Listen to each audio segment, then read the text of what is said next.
Welcome, everyone. My name is Steph Jerberg. I am from Uruguay, currently broadcasting from Germany. And I'm delighted to be here with you guys. And I'm excited for the next few days and what's to come. First of all, I want to give you a huge welcome to Datathon 2024, which is our third Datathon. It is the Datathon Africa. Our goal here is to support the archiving and reanalysis of microbiome data. So over the next few days, we hope to show you all of the opportunities that really come with data that already exists. What happens when you archive data, what that can do for you as a researcher, and especially what reusing data can do for you as a researcher. So we hope that by the end of these 3 days, you can see the data that you produce not as just the data that is going to help you answer your experimental questions, but also as data that you now have for the future to start new collaborations, to look at things from a different angle. Yeah, so this is going to be a huge theme for the next few days. So with that, let me get started.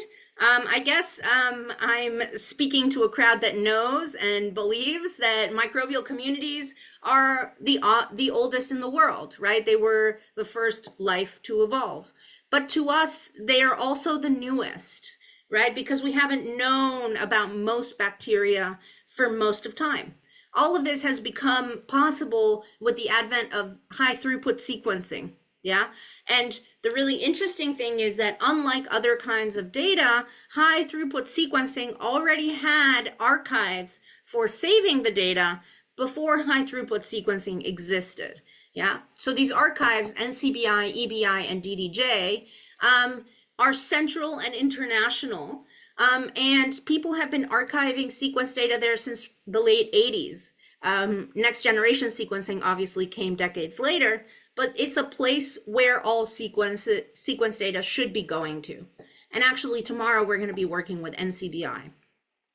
And you can see how the amount of data archived here really has increased tremendously. You can see here that this is terabytes of data. And this is a resource that we don't often think about. Reusing data, and especially sequence data, should therefore be very simple and easy, but it is not always easy. Yeah. So we have this concept of FAIR. Ani at the end of the day is going to give a presentation on open data. But we want data to be findable, accessible, interoperable, and reusable. And for many journals, we have to make our data public in order to be able to publish there, right? And so increasingly people do deposit their data, but just because the data is archived doesn't mean that it is easy to use. Yeah, I don't know if anyone has tried to use microbiome data that has already been archived in the past. It's not so easy. Yeah, but once you do use that resource, the opportunities are tremendous. So what you see here is a database that we've constructed. This is the Mycota database. This is version 1 of that database, and it has over 30,000 samples from all over the world, from all kinds of samples. So we have mineral, organism, water, and other sources. And this is really a huge resource for people who want to understand what drives bacterial communities around the world. You can use the QR code to find the website, but we'll also post it in the chat later. And this is ready to use, so you can explore it at your own pace later on. And there's great potential in these data, but it took a lot of work to get these data to the point where they could be easily reused.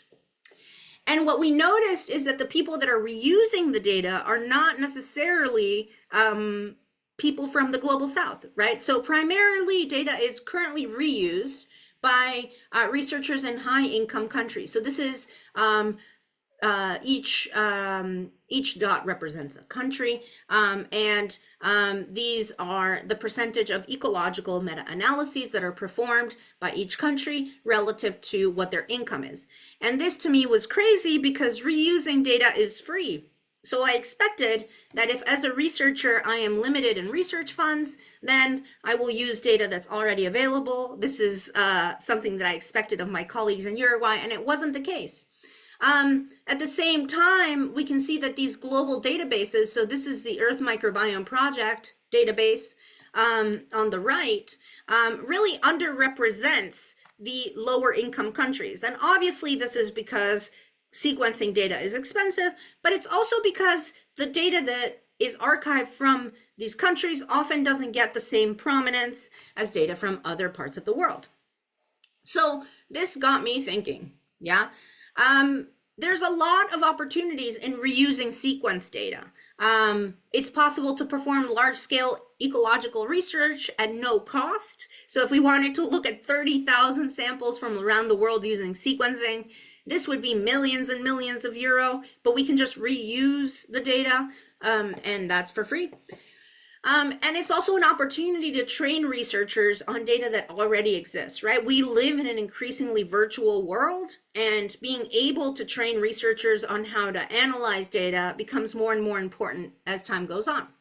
And the other thing is that if the syntheses and the reanalysis of data is only coming from one part of the world, the interpretations of that data are going to be biased because all of the people interpreting them are from one part of the world. So by involving everyone in ecological synthesis or reanalysis of sequence data, we can have better insights into the natural world, because we have better ideas as a whole, because we have more diverse perspectives.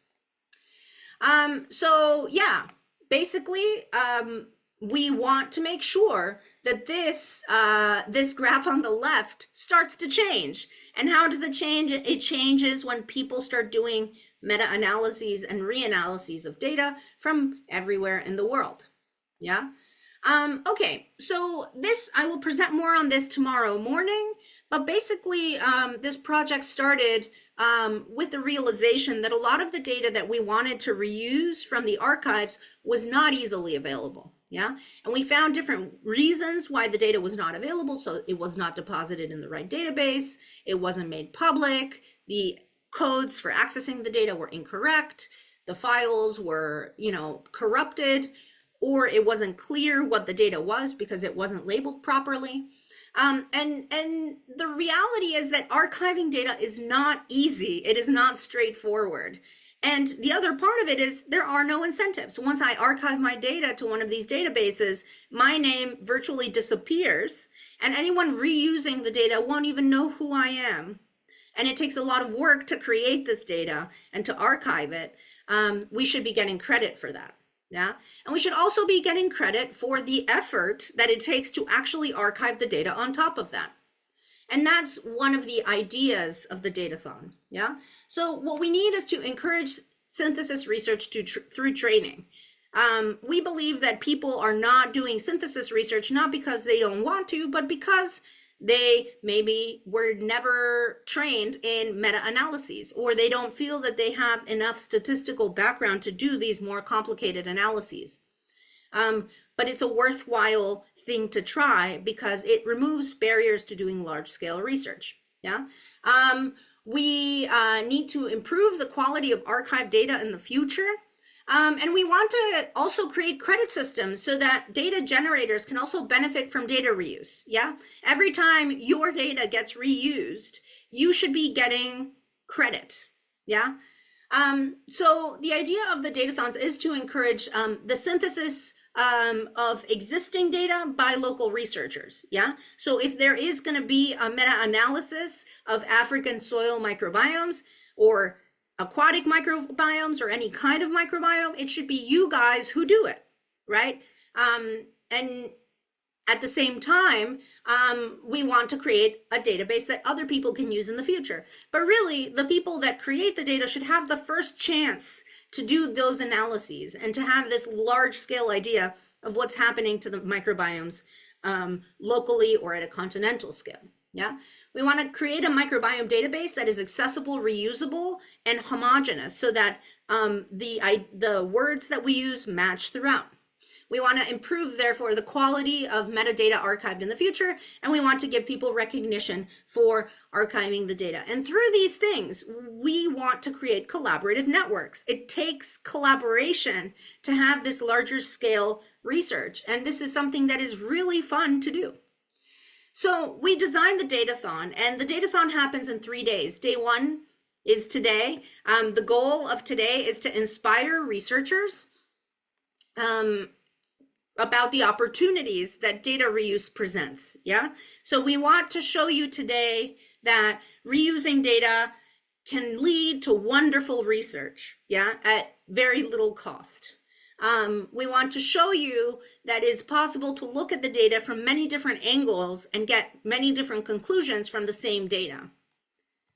Day two is about learning how to archive the data in a way that facilitates its reuse. Yeah, so we have created a Slack channel that you can follow, and that Slack channel will be where we have discussions on, first, how we archive the data, and second, what we might want to do with the data once it is archived. Slack, for those who are new to Slack, is a chat platform. It works very similar to WhatsApp, and you can join it just by scanning the QR code or following the link that we sent you in your email. Tomorrow, we're going to be depositing our 16S and ITS amplicon sequence data to NCBI. And for this, we've created materials, a wiki, to help you go through the process. There's pictures, it's very easy to follow. And if you have any questions, you can always go to the Slack, where our organizational team, which is the people that have these nice banners, will be helping you with any questions you have. For example, is rhizosphere a host-associated microbiome or not? All of these little philosophical questions that might emerge when we are depositing data, please ask us. This is going to help everyone archive data in the same way, and it's going to help us put all the data together for you guys to reuse. Once you deposit data to NCBI, and even if you have already deposited data to NCBI, you send us the metadata tables. For both cases, you will follow the wiki. You send us the metadata tables, and then we will automatically include you as a co-author of the data paper that comes out of this datathon. Yeah, so a little bit more on that shortly. And then on day 3, which is really exciting, especially I think for early career researchers who are trying to establish themselves with a new research line or who are trying to form new collaborations, we are going to show you kind of a summary of all the data that you guys have all archived because you've sent us the metadata tables. And then we're going to talk about how we might reanalyze that data in order to have better insights into the African microbiomes. Yeah.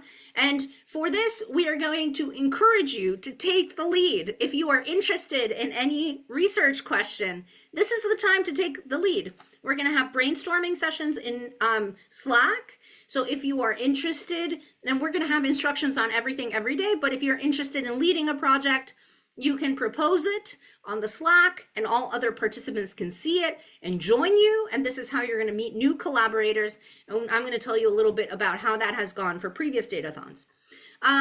Yeah, so that is our 3 days.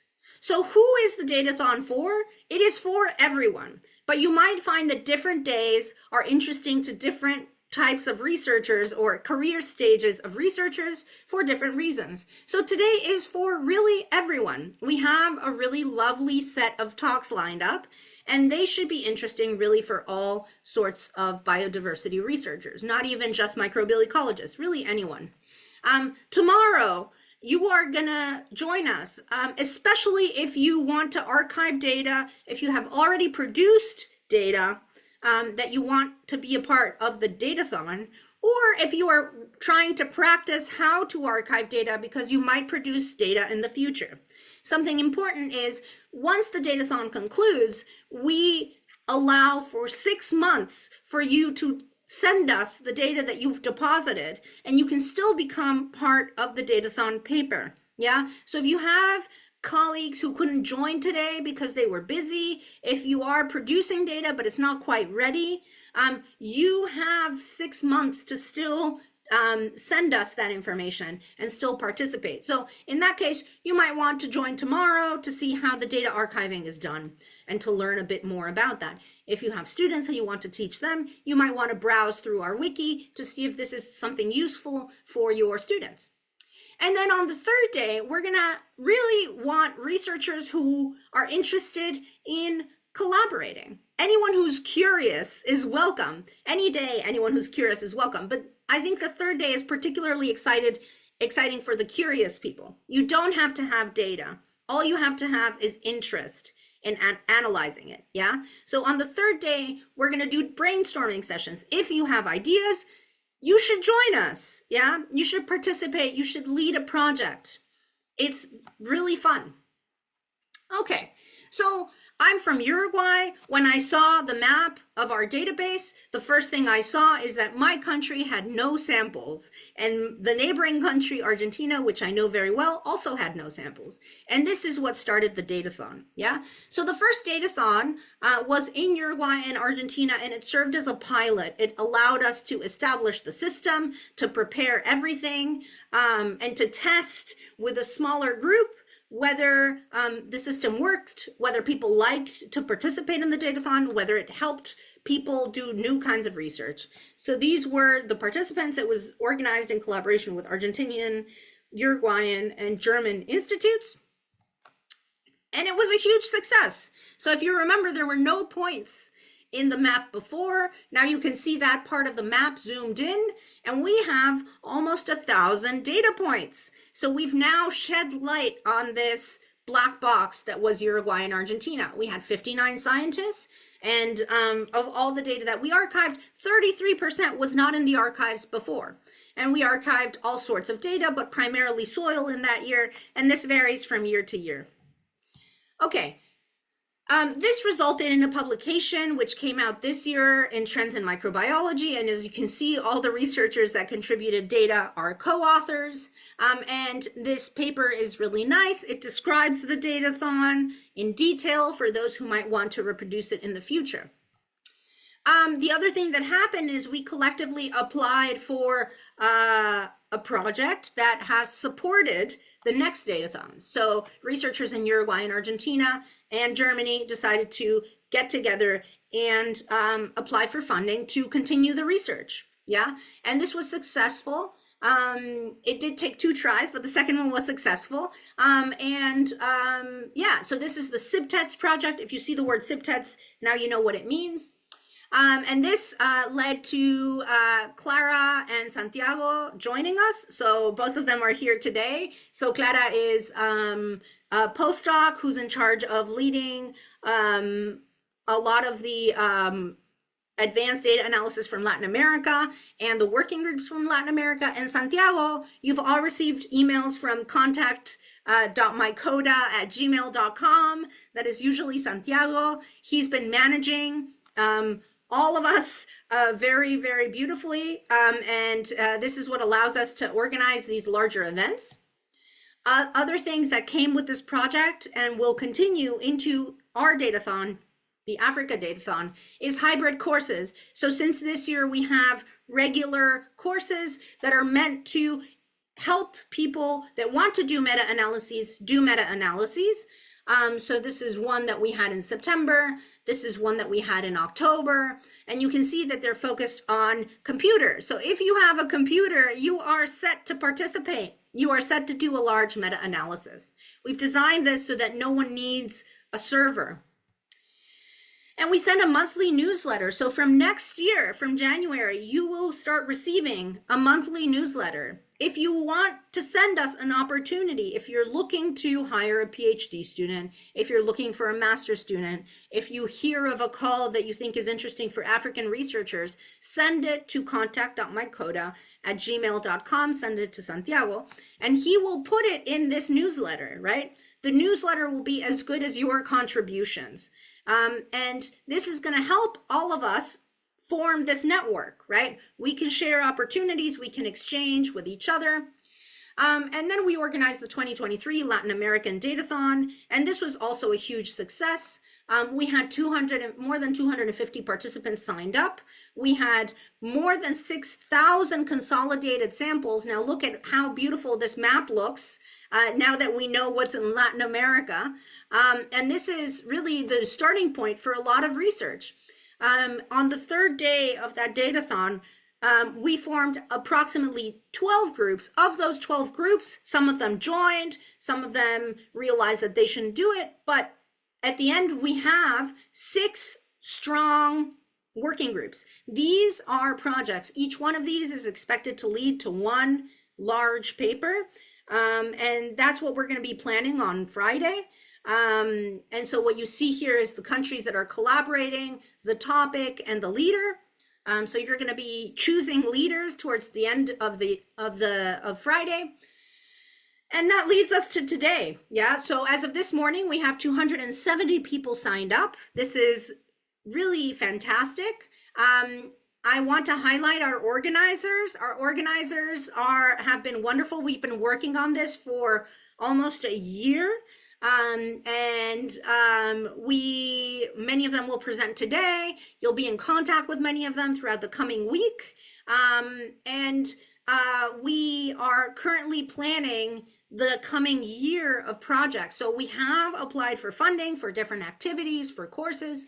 We have succeeded in obtaining funding from the Global Initiative for Sustainable Agriculture and the Environment. So we're going to be able to fund courses throughout Africa. These will be hybrid always, and these will be exchanges within Africa. So we want African researchers ideally to travel to other parts of Africa to teach courses, and then we will make these available virtually.